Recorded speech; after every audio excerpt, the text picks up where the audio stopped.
that really leads us really wonderful into our next section when we're talking about observation is essential. And Lucretia, it's all yours. Okay, so I'm going to try my best to condense what I want to say because I see that our time is inching closer to 5 o'clock. So instead of talking for 8 hours, I can talk about AT for 8 hours, right? But I'm not going to do that today. So I'm going to just mention an example of a student that I observed. I was volunteering some years ago, and there was a child that was nonverbal. And at the time, I didn't have a lot of experience working with children that were nonverbal, a little bit, but not very much at all. I did not have like a full understanding about the scope of their receptive skills. So looking at a student who wasn't speaking, I wasn't quite sure exactly how much information they were able to take in. So trying to communicate with them, I was a little bit at a loss for words to how to support or how to help. So I came into this room, and there was a student sitting in the far corner inside of a ball pit. So it was like a sensory ball pit with little soft balls. And he was pressing his face, kept on pressing his face. And he was kind of disheveled, a little uncomfortable. And I heard an adult in the room say, "Oh, he just don't mind him. He's just upset because he didn't get a chance to see the fish tank." So some time went on, a little bit more and more in the classroom or in that room, because it wasn't like a regular room for instruction during the school year. It was something outside of the school year, and it was a variety of different children from across the city, and actually a few students outside of the city that were coming together for recreational purposes. And what happened was, I kept on looking at the student. I was so concerned and just intrigued in how we could support him. So I mentioned that, well, I could take him down the hallway to the fish tank. And another adult said, "Okay, well, you know what? I can do that, no problem." So another adult took him down the hallway to the fish tank. But when I mentioned it, his eyes just brightened and his face just got so much brighter, and he was looking at me. So before, he wasn't really looking at me at all. And at that point, when I made that statement, he looked at me. So I thought, oh, he understood what I said. Then when he came back in the room, he was hitting himself in the face, and he was looking at me, and it made me feel really uncomfortable. And he just kept doing it, and it got to the point where I tried to move to like a different part of the room. Maybe I don't know if it was me that was making him feel uncomfortable, and that's why he was hitting himself. I didn't know, and it made me feel uncomfortable to see him hurt himself. And so I just kept on trying to move different spots, but then wherever I went, he was following me, and he was looking at me, and he kept on, hitting himself in the face. And so I told the adults in the room, like, I can leave. I don't know if I am reminding him of something, and maybe I'm just making him feel uncomfortable, because I didn't understand what he was trying to say. And then the more I observed, I saw that the adults in the room were working with other students on arts and crafts and things like that at the table. And then they encouraged him to come to the table. Eventually he came to the table, but he kept on hitting himself. And then I said, I had my hand on the door and I was about to leave. And I said, I'm going to have to leave because I can't take this. He's hitting himself. He keeps doing it. And it was quite a long time that he was doing that. And then I said, well, you know what? It seems like he needs some sensory input to his face. And, sometimes, I can touch myself, I can touch my face, and maybe it would seem like I'm giving myself sensory input, but there's something about when you need sensory input that trying to give it to yourself does not always work. And so you sometimes need a compression or something, an outside force to help you with that. So what happened was I made that suggestion that maybe somebody should press his face a little bit. Seems like that's what he needs. I don't know. And so I was just kind of stretching. And then one of the adults in the room looked and said, maybe. And the child, he got up from the table, and he came over to me, and he took my arm and wrapped it around his body And then I was like, oh my goodness, like he is nonverbal, but he understands what I'm saying. And that is, he was communicating with his body language, with the things that he was doing. He was communicating what he needed. And then I put my arm, well, he wrapped my arm around him. And then I just said, well, I don't know what else to do. So I just pressed his face a little.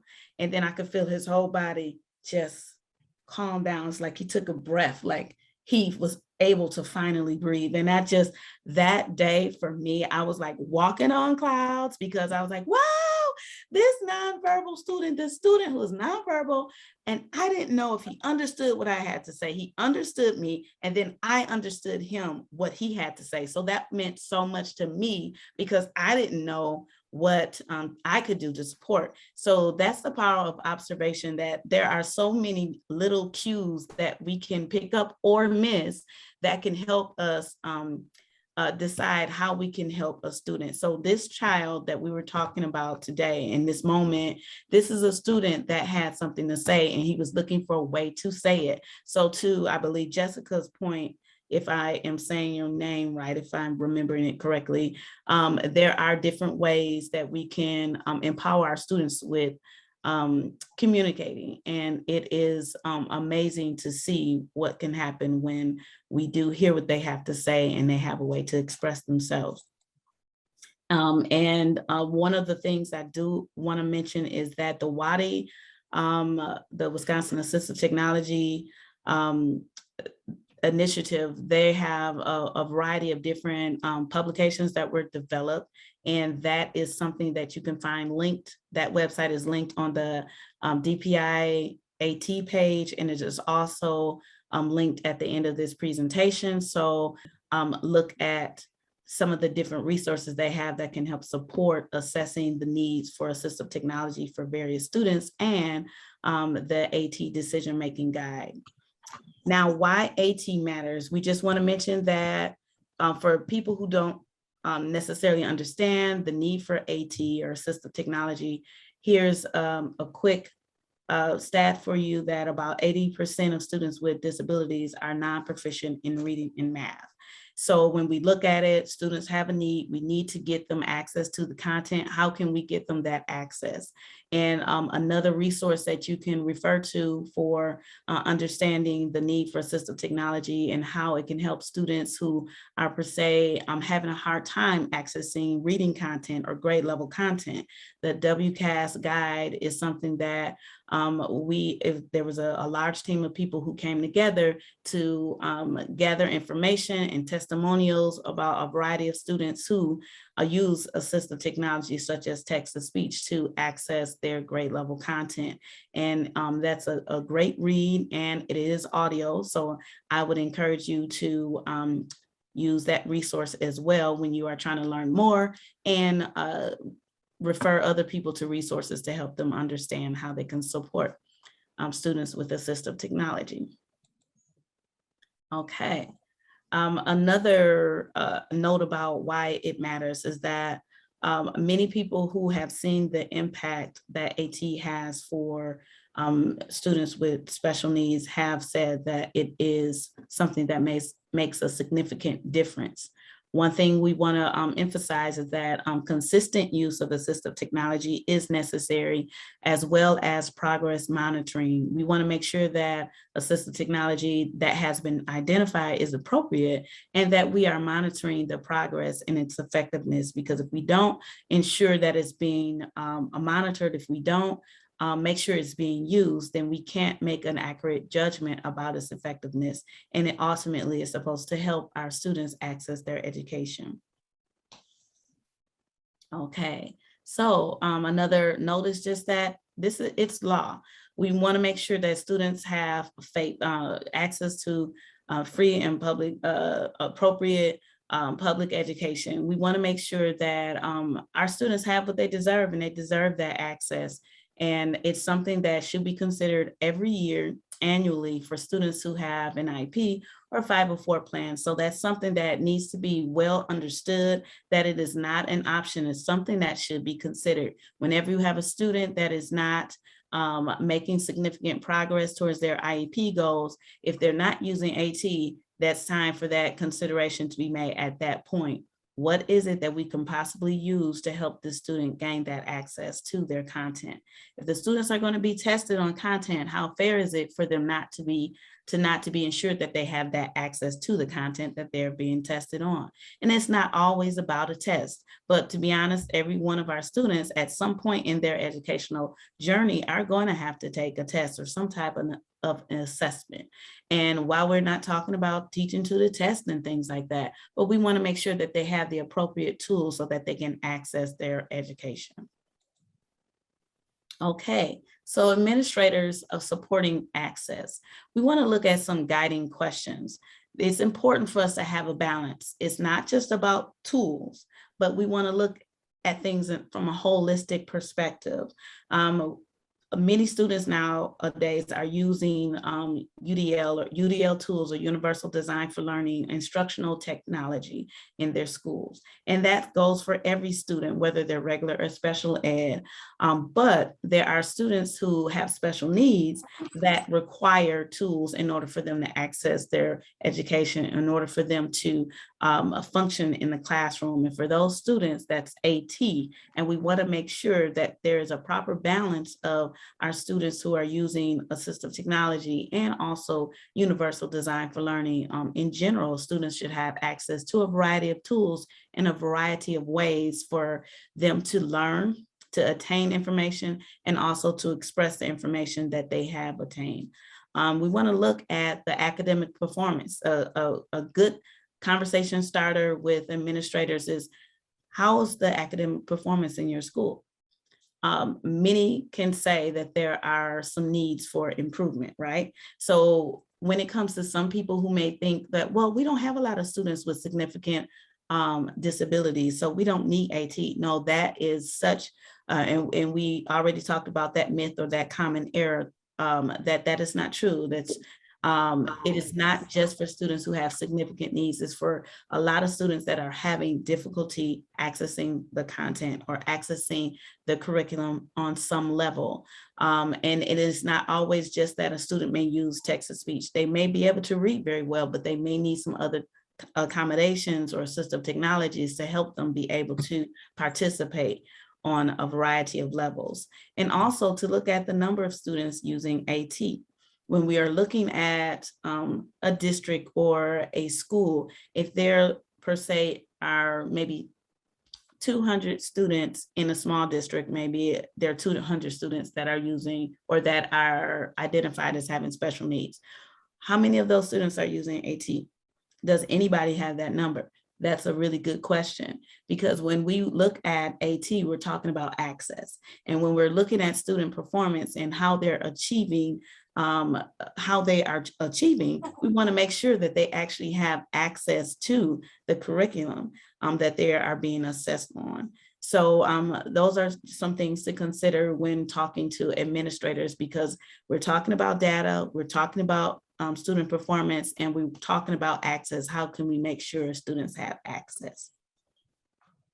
Okay, now developing guidelines. This continues to talk about access. We want to make sure there's a good balance between making sure that there's equitable access to services and the devices, but also not only is it provided, it's not good enough for it to be in the classroom. It's not good enough for it to be just in the building, but do they have access consistently, and is the progress being monitored? Is it documented in the IEP? When students go between schools, we want to make sure that every staff member that interacts with that student knows what it takes for that student to have access, what it takes for them to be successful. And maybe in Mr. Joe Schmo's class, he does a great job with providing a variety of different tools for all of his students, but this is more than just best teaching practices. There are some teachers that they may practice these things, and some people think it's a good idea for practicing having UDL principles integrated into the classroom. It is a great idea and it should be done, but not every teacher does it.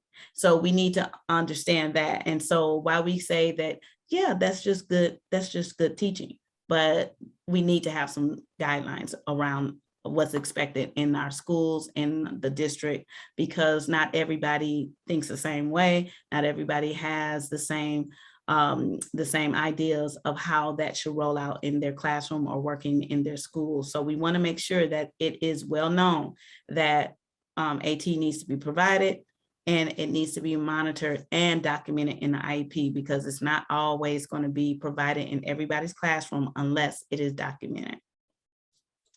We are nearing 5 o'clock, so Okay, well, we're gonna. Okay. No, it's all right. okay. We kind of talked about the implementation and the documentation. Lucretia just really gave us some great points on that. Okay.